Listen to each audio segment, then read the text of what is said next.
देखो uses of multiple reflection of sound. जैसे multiple reflection मतलब ये फोटो से समझ आ रहा है, साउंड बताए थे ना रिफ्लेक्ट करता है, तो मल्टीपल रिफ्लेक्शन मतलब इस तरह से बार बार रिफ्लेक्ट कर रहा है। तो इसका बहुत सारा यूज होता है। जैसे स्टेथोस्कोप डॉक्टर कैसे काम में ले रहा है, वो जो पाइप होता है ना उसमें से साउंड इस तरह से रिफ्लेक्ट करता है, तो हम लोगों का हार्ट बीट कर रहा है, दीदी मतलब उससे आवाज क्रिएट हो रहा है, वो आवाज यहाँ से यहाँ तक डॉक्टर के कान तक पहुंच रहा है, क्योंकि साउंड बार बार रिफ्लेक्ट कर रहा है। दीदी पाइप के अंदर भी रिफ्लेक्शन। हाँ, पाइप के अंदर रिफ्लेक्शन हो रहा है।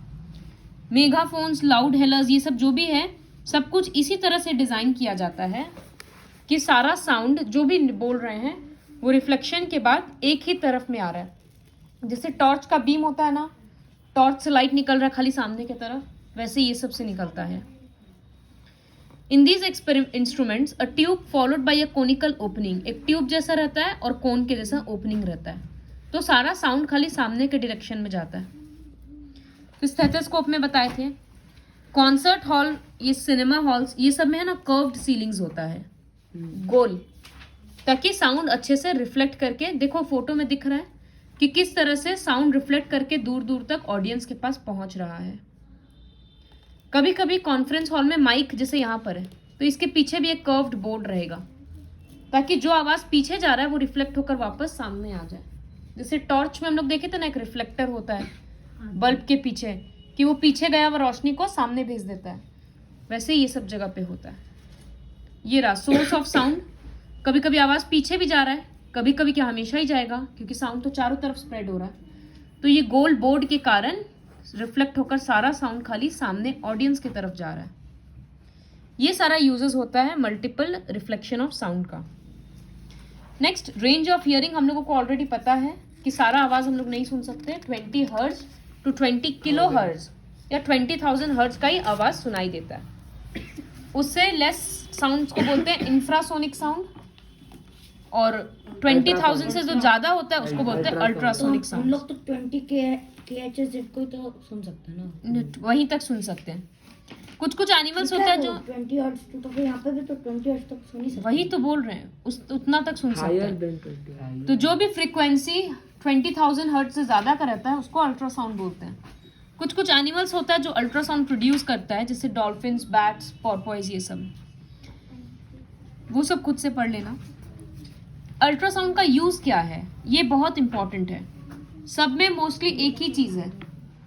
देखो अल्ट्रासाउंड प्रोड्यूस हो रहा है, इसका मतलब वाइब्रेशन क्या है, 20,000 हर्ट्ज मतलब एक सेकंड में 20,000 बाई वाइब्रेशन हो रहा है, 20,000 टाइम्स। तो कितना स्पीड में कोई चीज वाइब्रेट कर रहा है। अगर किसी चीज से अल्ट्रासाउंड पास कर रहे हैं, इसका मतलब बहुत ज्यादा वहां पर वाइब्रेशन होता है, उसी चीज को काम में लिया जाता है।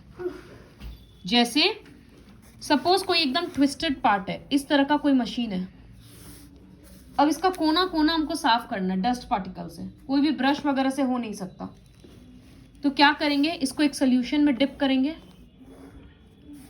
और उससे अल्ट्रासाउंड पास करेंगे। अल्ट्रासाउंड पास करेंगे तो वो मशीन क्या, ये पानी वगैरह क्या होगा, सब कुछ बहुत ज्यादा वाइब्रेट करने लगेगा, मशीन बहुत ज्यादा वाइब्रेट करेगा, तो डस्ट पार्टिकल्स बाहर आ जाएगा सोल्यूशन में।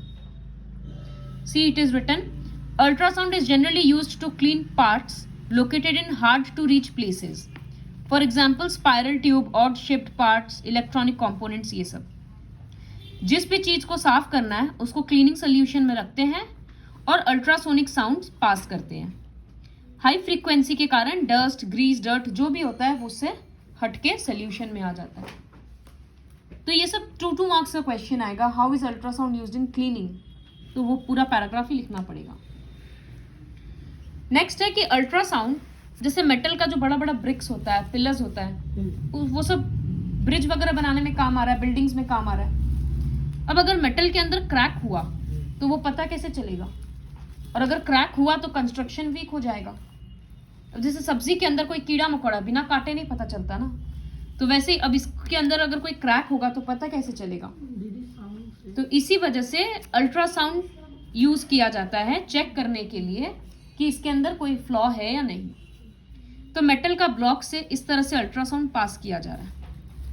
जहां पर कोई क्रैक नहीं है वहां से अल्ट्रासाउंड ऐसे ही पास हो जा रहा है। ये बुक में थोड़ा प्रिंटिंग का ऐसा है, यहाँ पर कोई फ्लॉ नहीं है, कोई क्रैक नहीं है, तो अल्ट्रासाउंड पूरा पास हो गया। यहाँ पर क्रैक था तो अल्ट्रासाउंड रिफ्लेक्ट होकर वापस आ गया। तो हम लोग इसमें अल्ट्रासाउंड ही क्यों यूज कर रहे हैं, कोई कम फ्रीक्वेंसी क्यों नहीं यूज कर रहे हैं? क्योंकि कोई कम फ्रीक्वेंसी का यूज करते तो वो साउंड डिफ्यूज हो जाता या उतना अच्छा से रिफ्लेक्शन नहीं होता। ये इतना हाई फ्रीक्वेंसी है कि टकरा कर तुरंत वापस आ जा रहा है। तो इससे समझ में आता है वेदर इज अ फ्लॉ और डिफेक्ट और not in a metal block. एक करके मेटल ब्लॉक को चेक करता है। एक करके उसके बाद कोई मशीन होता होगा जहां पर लाइन बाई लाइन बहुत सारा रखा हुआ है। ऑर्डिनरी, यहाँ पर देखो लिखा है कि ordinary sounds of longer wavelength. Long wavelength मतलब शॉर्ट फ्रीक्वेंसी। तो अगर वो यूज करते तो वो कॉर्नर से बेंड होकर पास हो जाता। इस वजह से अल्ट्रासाउंड यूज किया जाता है। फिर अल्ट्रासाउंड मेडिसिन में बहुत ज्यादा काम आता है। इकोकार्डियोग्राफी में हार्ट का पूरा स्टडी करने के लिए तो अल्ट्रासाउंड बॉडी में पास किया जाता है। वो हार्ट से जगह जगह से टकरा कर वापस आता है, उसके अकॉर्डिंग कंप्यूटर एक इमेज बनाता है किसी भी बॉडी ऑर्गन का। अल्ट्रासोनोग्राफी अल्ट्रासाउंड बोलते हैं ना, पेट दर्द हो रहा है तो अल्ट्रासाउंड करवाओ, क्योंकि देखने के लिए कि स्टमक में, लिवर में किसी में प्रॉब्लम है कि नहीं। तो हर ऑर्गन का अल्ट्रासाउंड ऐसे ही होता है। बॉडी में अल्ट्रासाउंड उस जगह में पास किया जाता है, फिर अल्ट्रासाउंड रिफ्लेक्ट होकर वापस आता है, तो वो मशीन टाइम और सब कुछ देखकर अपने आप एक इमेज क्रिएट करता है उस ऑर्गन का, स्टोन है या नहीं, सब कुछ। टिश्यू डेंसिटी चेंज हुआ कि नहीं, कहीं ज्यादा फैट है कहीं कम फैट है, सब कुछ अल्ट्रासोनोग्राफी से पता चलता है। किडनी का छोटा छोटा स्टोन्स भी अल्ट्रासाउंड से ब्रेक कर दिया जाता है। बहुत छोटा स्टोन है तो अल्ट्रासाउंड पास करेंगे, वो वाइब्रेशन से स्टोन ब्रेक हो जाएगा, फिर यूरिन के साथ पास हो जाएगा। इस तरह से होता है अल्ट्रासाउंड का यूज।